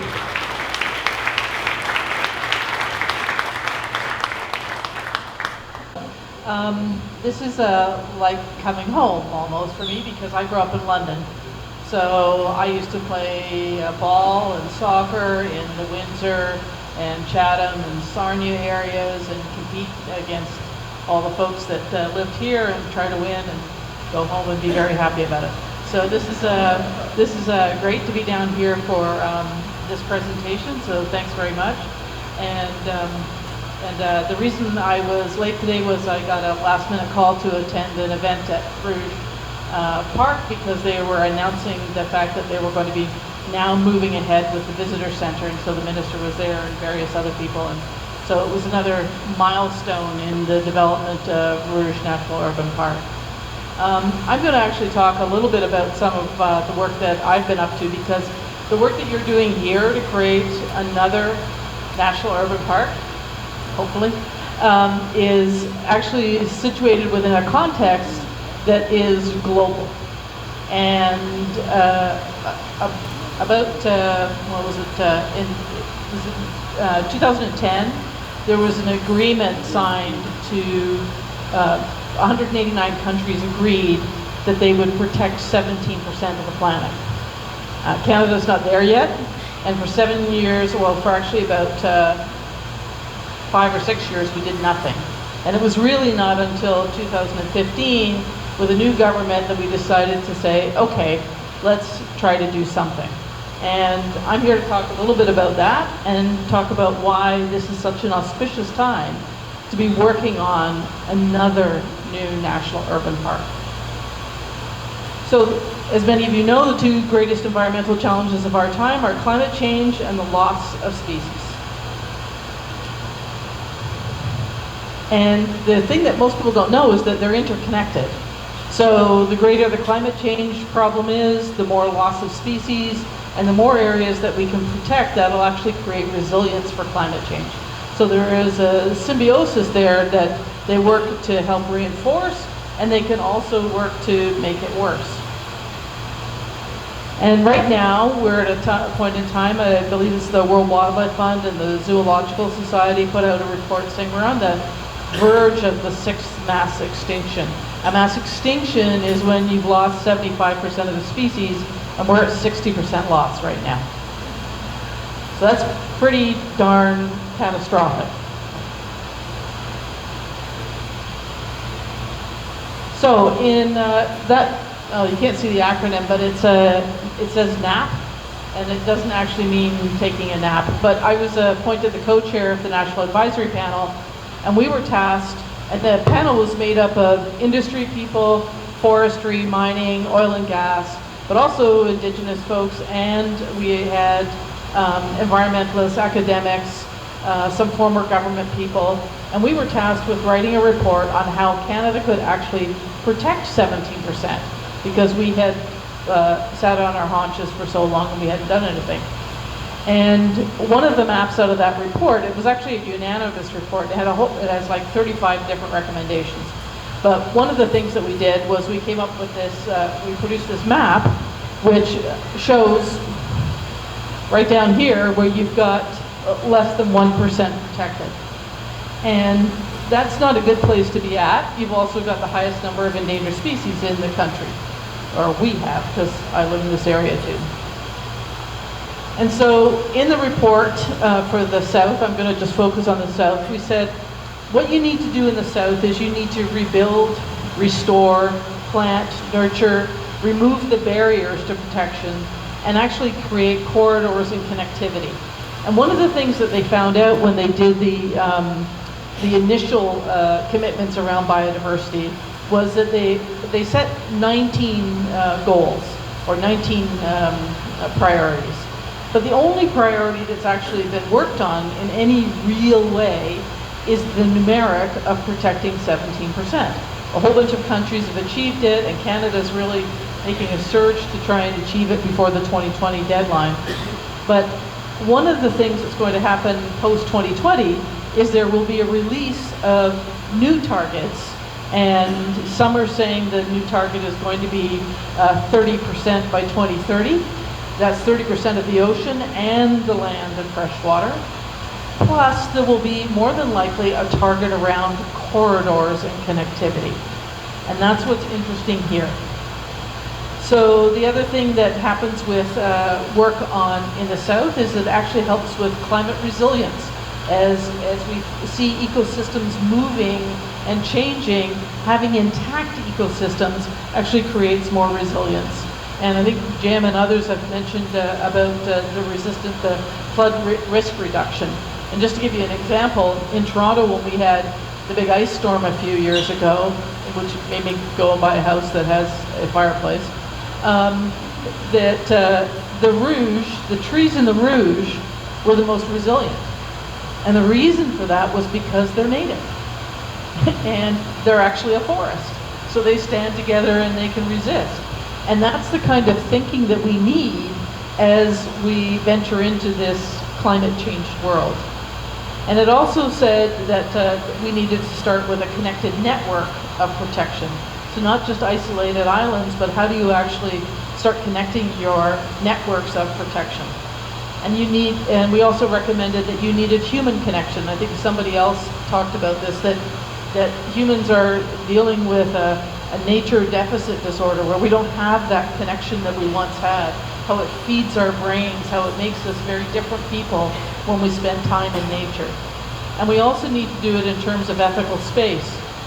And one of the things that I learned about being on this committee and helping co-chair it was realizing that there are different cultures all throughout Canada, US, different cultures. And that really to create that ethical space is to say, well, we're both going to work on a project, we might work on it from different perspectives. And having the ability to respect each other and find a way to navigate together. So here's the poster that we have over at our end of the table and the proposal that sits there. And I just want to contrast this with the poster that we also have for the Rouge. You can see that there are roads going through it. You can see that it's divided, and Jim showed you as well. But these areas, they actually start to work, certainly for birds in terms of creating connectivity, but they also work to generate possibilities. I know that even though we've created Rouge National Urban Park, there is no way that people aren't plotting to expand this. They've already got designs on other projects in other areas, and as you create a national urban park, then other areas become, oh, it would be really good if we got this. Wouldn't it be fantastic if we could add that? It starts to actually build possibility, and that's what I find really fascinating about it. Our specific role in helping create Rouge National Urban Park, there's been 30 years of people trying to create it. It has gone through all different kinds of work, and it was an amazing group of local people who did restoration work and created the possibility and made that potential even exist. But it was stuck. And it was stuck at a point where we had one government declare it was a national park, but they hadn't created the legislation to make it actually a protected area. Internationally, to be recognized as a true protected area, you must protect ecological integrity. And the first version of the legislation did not have ecological integrity in there as the primary management tool. It said to the park, you get to balance it. You get to balance it with visitor experience, cultural endeavors, all different kinds of things. So what that means, and I'll give you a very clear example, and this happened recently, after the park was created with the new legislation. And there was a developer that was developing some housing complex next to the park. And they approached Parks Canada and they said, we'd really appreciate it if you could just flood this area, because it would be so cool for this new development to be able to look at ducks in this area. But because they had the new legislation that said ecological integrity is the highest purpose of the park, they were able to say, there's no balance here. That's a bad idea. We're not doing it. And they had the legislative authority to make that decision. And that was what was so important. And frankly, our role was trying to figure out, how do you unify all these areas under a new National Urban Park legislation and get it amended so that it will actually be a protected area and include ecological integrity. Now, the work is not done. Jim's talked about a lot of the stuff that needs to change and get better and improve. So the challenge is not over once you get it. And what was also interesting for me was that as soon as Rouge National Urban Park was created, I got about 6 phone calls. Halifax, Windsor, Edmonton, Saskatoon, Calgary, Vancouver. How do we create a national urban park? So once you've done one, and we've got the Rouge National Urban Park Legislation Act, then it becomes possible in the minds of others to say, oh, well, that would be interesting. Maybe we could do that too. And what I've already started to do at the federal level is to actually suggest to Parks Canada that it would be a really good idea to have a national urban park strategy. So you didn't just stop at one, but you said, let's figure out how we get more. Now the question for me, and this is something that you will have to look at, is whether or not you try to amend the Rouge National Urban Park Act, or do you just take that and create National Park Urban Parks Act just on its own, so you can keep adding new national urban parks all the time. And so that will be a question that probably as you venture into this world, you'll have to consider and think about. Certainly I'm going to be thinking about how that works and asking the next government, whoever forms that government, to be thinking about a national urban park strategy. Because there are thousands, literally millions of people thinking about how could we have a national urban park here.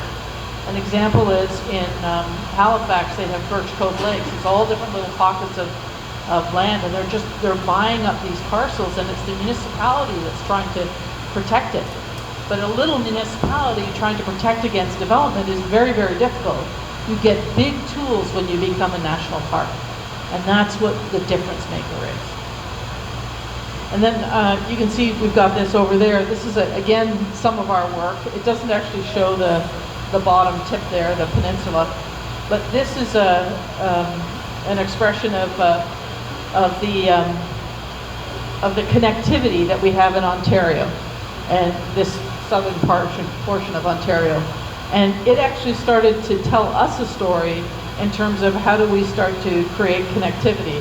And the Rouge feeds up into the green belt, and then it feeds up to Lake Simcoe. But what we started to do is look at whether or not you could connect Georgian Bay to Lake Simcoe and then up to Algonquin. And we started to think about what does the connectivity start to look like down here, so that we can be really thinking about how to build back the connectivity across this province. And then this is the project that Dave's been working on, which is that connectivity from Georgian Bay to the Greenbelt and then up to Algonquin and further east. So for us, new national urban parks are a great idea, and we're going to have to, you're at a very auspicious moment. You've got some great possibilities here. You'll have to think through all kinds of things. I'd say the lessons I learned from the journey of the Rouge was that you have to create the conditions for success to happen. And what I mean by that is you have to have literally a localized army of people, which Jim is one of the many generals that have led us, plus Lois. But you also need to create the legal instruments so that it can get created. You need folks like me who can go in and negotiate and make sure that they do the right things. And then you need to make it as popular as possible. And so that people really start to believe in it, take ownership of it, and see it as part of something that will define them. And this is not a journey that's just about Windsor. It's not a journey that's just about the flyways, but it's actually a journey that is about our planet. Because this affects everybody. As more people get connected to nature, the more they believe in protecting more. And the science says we're going to need at least half. So we're just starting. So thanks very much. That's appreciated. Now we have Jonathan Choquette. He's the lead biologist of Ojibwe Prairie Reptile Recovery, which is part of the Wildlife Preservation Canada, whose mission is to save animal species at risk from extinction by providing direct hands-on care. He's part of the last two speakers that we have that really are boots on the ground, so to speak, and also will be able to give us some really good interpretation of what we have and already established. So please, Jonathan.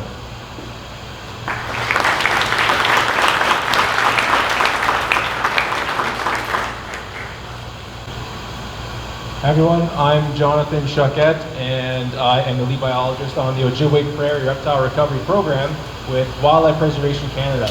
Today I'm going to give you a really quick overview of the work that we're doing to recover Massasaugas at the Ojibwe Prairie.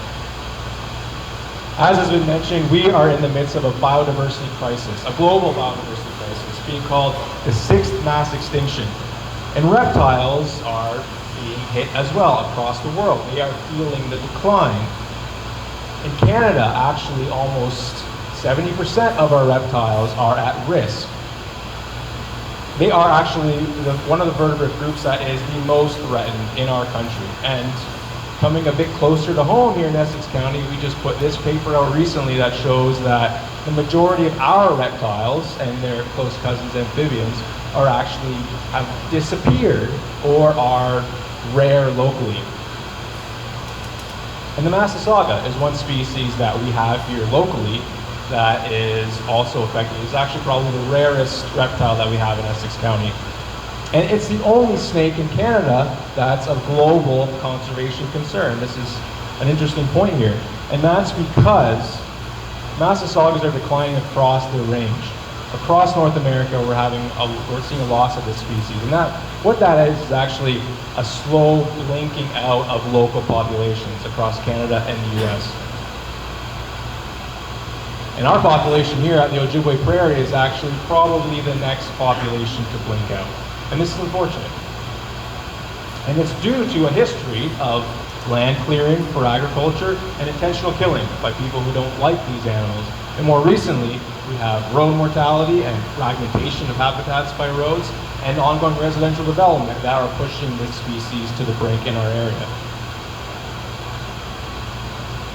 And here we have a shocking decline. I estimated the rate of decline looking at historical observations and recent records. Over the last 40 years, this species range has declined by 98%. It's pretty much gone. We will likely watch this animal completely blink out in the next couple years. We only found one snake this year, so this is the next species to be lost from the Ojibwe Prairie. So we need to do something about it. And we need to do something about it because in protecting the habitat of this species, we get parks for recreation. We know that it's also the law to protect endangered species and their habitat in Ontario. And this particular population is quite important for Canadian biodiversity, and it's important to global biodiversity, as I mentioned. So that's why in 2013 I convinced Wildlife Preservation Canada, who I now work for, to do something about that and to come in and to start a recovery project to help recover the Ojibwe population of Massasaugas. WPC focuses on species that require hands-on intervention for recovery, species that are generally beyond the need of just habitat protection. And so we started the Ojibwe Prairie Reptile Recovery Program. It's been administered by WPC since 2013, mostly funded jointly by provincial and federal governments. And we're really focused on recovering the Ojibwe population of Massasaugas. However, the work that we do is also designed to benefit other species at risk, species that depend on the tallgrass prairie ecosystem. And so what we've been doing is we've been taking the federal recovery strategy and we've been implementing the actions that are recommended in that strategy. And that was released in 2013, so that's when we started. And because conservation requires collaboration to be successful, we brought together a working group in 2015 of local stakeholders and landowners to help guide recovery actions, so that we're not just working in a silo here. What does recovery actually look like? Well, let's look at the recovery strategy. That's the federal recovery strategy, and there's a number of actions that have been recommended to recover this species, but also to recover the population here at Ojibwe Prairie. That ranges from enhancing the habitat, making the habitat better quality, reducing the threats that are on the landscape, connecting the habitats so these animals can actually access the habitat that's been protected, and augmenting the population because the population is so small that it cannot recover on its own right now. And of course, to continue to monitor population numbers so we can tell if our actions are effective.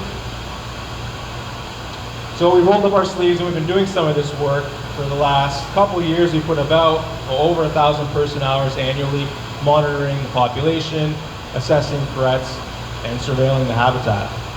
We created some woody debris features, dozens of them in areas that these snakes inhabit, and have seen some success with pregnant females actually using these features in every year since we started building them. Public outreach is really important, so we've done some targeted outreach with residents who live adjacent to areas where we have Massasaugas. We've installed some signage, and are targeting park users and residents who live next to the parks. Road mortality is an important threat to reptiles in our park system at Ojibwe, so we survey thousands of kilometers worth of roads from May to October every year, every other day essentially, and we record hundreds of dead animals, about 1,000 animals a year. That includes over 1,200 snakes since we started and over 260 species at risk. So that work is ongoing. We've done a little bit to try to alleviate that problem on Malden Road, which gets the highest rate of snake mortality in our study area. So we've installed almost 400 meters of fencing on Malden Road for the last 3 years, and seen some success where those fences are installed, but the problem is much larger than our fenced areas. I'm sure some of you are aware of the issues at City right now with temporary road closures. Connecting habitat is also important because if certain animals can't access habitats that are there for them, then essentially they can't interbreed and they become isolated and can become extirpated. And here we have large protected areas that are fragmented. So we've done some work to identify potential habitat corridors that could be used to link larger protected areas. We're also doing some work on planning for population augmentation. And so part of that has been identifying suitable release sites in the provincial park, in the nature reserve, that can be used for future conservation translocations. And this is actually part of my PhD, which I'm pursuing part-time. In 2016, we partnered with the Lakehead University professor to nominate the Ojibwe Prairie Complex and the greater park ecosystem as an important reptile and amphibian area. And we succeeded in that, and so the greater park ecosystem, which is shown on this map, was designated in 2016. And this is important because it's one of only, I think, 11 others in Canada. So it shows its importance on a national level for the conservation of reptiles and amphibians. And I think we have a real opportunity here to build on the work that was done to identify the greater park ecosystem, as well as the working group that we put together to bring in and create a coalition of the 2 municipalities that are in this landscape, of the regulators and multiple landowners that are here, and other interested groups to essentially work together to see how we can connect, expand, and protect this park system, perhaps under the guise of a national urban park.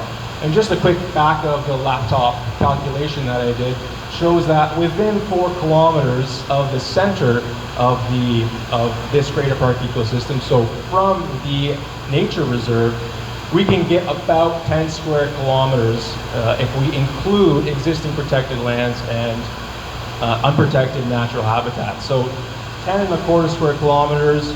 We look at Point Pelee National Park, that's 15 square kilometers. So this is the scale that potentially we're talking about here. So finally, just to wrap it all up, Eastern Massasaugas are a globally imperiled species. The Ojibwe Prairie Reptile Recovery Program was implemented in 2013 to help recover this population and build on some of the work that was done in the past by the City of Windsor and the Ojibwe Nature Center. And we put together a working group in 2015, and now there's a PhD that's being developed out of this to try to augment the population. We've seen some success using techniques of habitat enhancement, mitigating threats, and we've been continuing to monitor the population. But unfortunately, this particular population of Massasaugas is really in dire need of hands-on recovery techniques, so that's the critical next step here in recovering the Ojibwe Prairie Massasaugas. But I'm hopeful that coming together and working towards greater protection for a national urban park can help us expand this park system and connect it for the long-term viability of this population. Thank you.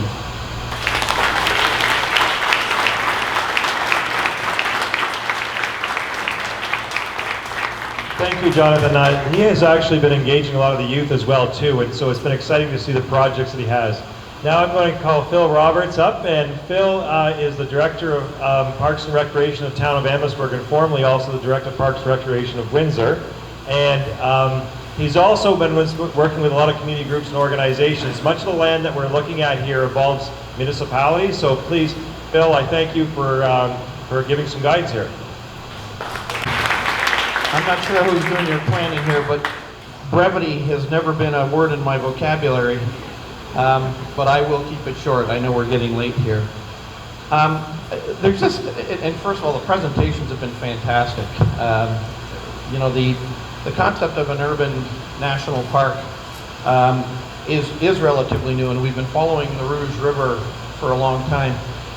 But I just want to sort of bring a little clarity in the sense of what it is that we've got going on here. When you look at the bottom of Brian's handout, you see the green spaces. Much of that is protected already. And we've got several ownerships. We have the City of Windsor, we have the Essex Region Conservation Authority, we have the Ministry of Natural Resources, we have IO, which is Infrastructure Ontario. I think Ministry of Environment also has property. We've had this big Parkway project brought through, so we've got a lot of different ownerships and we've got protection. And I want to kind of bring this conversation back to Ojibwe Shores. So Ojibwe Shores is really an important piece in this puzzle. And it's an important piece in the puzzle because it currently is at risk. Now that risk has really diminished. 25 years ago when we started looking at Ojibwe Shores was under the threat of being developed. And all kinds of stuff. There was going to be some sort of pet food rendering process, and there was going to be corn silos or something. There was going to be a corn exchange, and then it came to the point where, with the Parkway development, the Port Authority, who owns the property, was going to fill it with clay as a means to get the property ready for development, but also, as they looked at it, was going to save us dollars and some carbon footprint, because now the clay would be very close to the footprint of the new bridge to construct it. So Ojibwe has been at risk for a very, very long time. Ojibwe Shores has been at risk for a very, very long time. And what happened is the Port Authority, starting to realize that there was some pressures, and looking at an environmental footprint, allowed the citizen scientists on the property. And they gave us a full year to get on the property and have a look, because everything we had gotten back from the Port Authority was, and they hired consultants, they hired professional firms, that there was no significance, no floral or faunal significance to the property. So the question became, well, if there's no floral or faunal significance of the property, why keep it? You know, why not let us develop it? It's perfectly good developable property. It's about economy. It's about how many dimes per ton of aggregate you can pull off of a freighter. This was sort of the reality of Ojibwe shores. So the citizen scientists were allowed on, and what we discovered and what continued to evolve was the fact that there was a huge significance, both floral and faunal. Species at risk, unique ecotypes, you know, something called an upland walnut savanna, unique to Canada, exists there. So I think what is happening now is that we have a property that people are starting to realize, well, wait a minute. It is provincially significant wetland. It's an area of natural and scientific interest. You know, the work that Jonathan has done, you know, has proven a number of other elements in connectivity and where species are going. So, you know, Elaine was exactly right. It's the last remaining natural bit of shoreline, natural shoreline in Windsor. But who cares? Well, the thing of it is, not only is it the last remaining natural bit of shoreline, it's the last opportunity to link the Detroit River and the work that we've been doing on the Detroit River as citizens with the remedial action plan, to link it into this fantastically established, recognized, protected Ojibwe complex. I'm spitting into this thing. I'll apologize. And again, I can talk the leg off the stool, so somebody's going to kick me in a moment. But Susan and John, and the same thing on the other side of the river, the Humbug Marsh was the last remaining opportunity, the last remaining bit of shoreline in that area that you could actually preserve and start developing connection and connectivity. You know, all of our speakers have talked about connectivity and linkage, you know, and making sure that habitats remain diverse. So the opportunity losses, now we have identified that this property is ecologically functioning, is functioning at a high degree, and is the last little bit to allow us connectivity, to allow us ecological linkage to the Detroit River and what's happening in the United States and what's happening in the river itself. John Hartig had said to me one time, he says, this is a fantastic piece of property yet because we don't have an Ojibwe complex on our side. And now we can say we do. But we got to get Ojibwe shores. And Ojibwe shores is really one of the kingpins. I think if we look at that property and finally bringing all this together, then the National Urban Park element is going to be the next step. And, you know, Jonathan's slide was great. And I think this is where, you know, I like talking to Brian about these kind of concepts, because do we want the City of Windsor managing their little piece and natural resources managing their little piece? Is there an opportunity now to really look at the big picture and manage this fantastic complex as a whole? Our country, the Dominion of Canada, has a biodiversity strategy. And we are talking about, and I'll qualify this terrestrially, because I understand that below the oceans we can have something more biodiverse. But this is, almost without argument, the most biologically diverse area of our country. And every little piece of property is going to make a difference in bringing that all together. So I think, I just wanted to, you know, sort of outline this, that the urban park, you know, the national park, is not just Ojibwe shores. Ojibwe shores is an important corner piece. But I think, you know, we need to still fill in the blanks. The former director of parks was not politically very astute and rather a nitwit, actually. But what he did manage to do is in the parks master plan, so the City of Windsor's parks master plan, and Jim, you know, your opportunity was, you know, the Rouge River was the last opportunity to connect a natural green space through an urban community to a green belt. Well, in the City of Windsor's parks master plan, this former nitwit managed to get a green belt concept in for the city of Windsor. And it was accepted by council, and it's something that will become a 20-year plan. But that green belt concept essentially goes river to river, goes right around, and it starts with Ojibwe Shores and the Detroit River and all of those fantastic connections through the complex. We had great success with the Ojibwe Parkway, or the Herdgray Parkway element. It swings around. The city already owns the airport woodlots. We've got the Little River Corridor, and we've got Pesh Island. We have a huge opportunity here to really do something great, not only for the city of Windsor, but the neighbors, LaSalle and Tecumseh. So these elements are there. We have the framework, and we've got such terrific examples of the last remaining opportunity. Ojibwe Shores is the last remaining opportunity. We've got to do our best, both from a community standpoint and to lean on our elected representatives to help us guarantee that. So that's my 10 cents worth. That's terrific. I lean on Phil. I'm just going to, it's good that you brought that up. I'm going to be real quick, and I'm going to ask if we could, if you have thoughts and feedback later to email in, but if you can, right after, if we can do a big group photo for our guests here, because we have international guests, if we could do quickly that when I finish up here, it would be wonderful.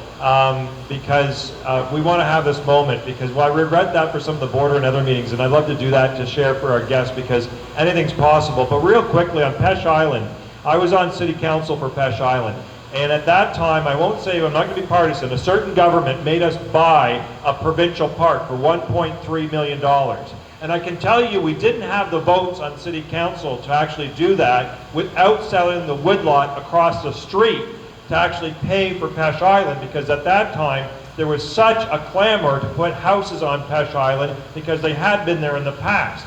Fortunately, we had just enough to do so, and same with buying up the Spring Garden Nancy. I was on council for that as well too, where we actually bought back a lot of that property, and it was very controversial even to this day, because there was actually streets in there, there was fire hydrants, and people had thought that they were going to have a future there, but we brought that back, and that's what actually is the Yancey to this day. We also took the Shergar lands as well for expropriation, which is now our waterfront. And I can tell you, I got hammered by many, many phone calls about expropriating that private property that was from a developer from London. No offense to the people from London here, because that was our last piece of property, and why would we not actually let him put a condo there, and then we can pay for our waterfront and just have that one interruption there. Our waterfront system, and I was part of the CRIP, the Central Riverfront Implementation Plan, is actually supposed to go from Sandwichtown to Walkerville. 2 communities, not the Ambassador Bridge to Hiram Walkers or whatever it is going to be in the future, 2 communities.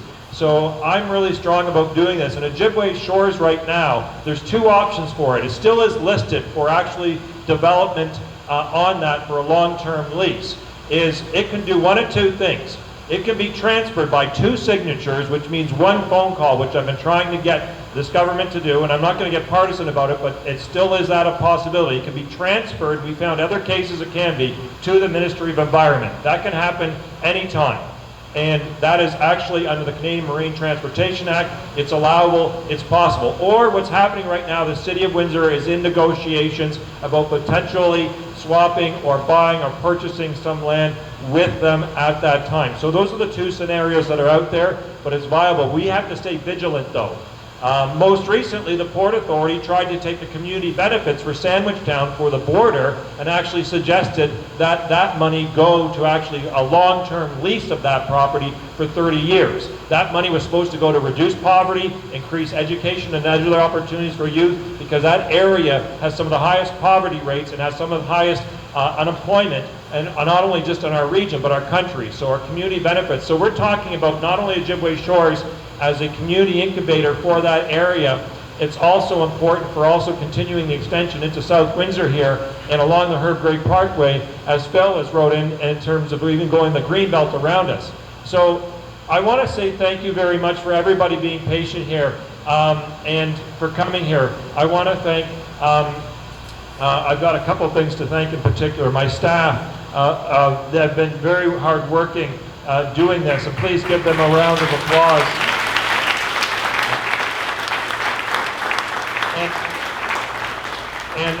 This is a shameless plug for my mother who was up in the front too. Also too, we have Aaron here, who's been doing the video for this, so we can get this as well too. And Omar, our tech person. Please stand up, Omar. To all our guests that came, thank you very much. We're going to package this together. We're going to get some more information that we got here from the presentations. We're going to put it up on our website. We're going to get some of the stuff out on a little bit of a video as well too. We're going to collect some feedback from the people that we have that aren't here in the community, because I'm getting a lot of questions, emails, and calls from this, and working to build a coalition to see what we can do. I don't have a preset agenda of what this can be. That needs to come from the community. It needs to come from you about where we want to go on this. I just think we have an opportunity here, an exciting opportunity for not just ourselves, but also for our youth. When we tried to get a new border crossing built, it was called a pipe dream. And we were told it couldn't be done. And we were told that we had to live with the Ambassador Bridge twinning. We were told that we should just do the DRTP and shut up and put trucks down the heart of our city. We fought that. We didn't divide. We came together.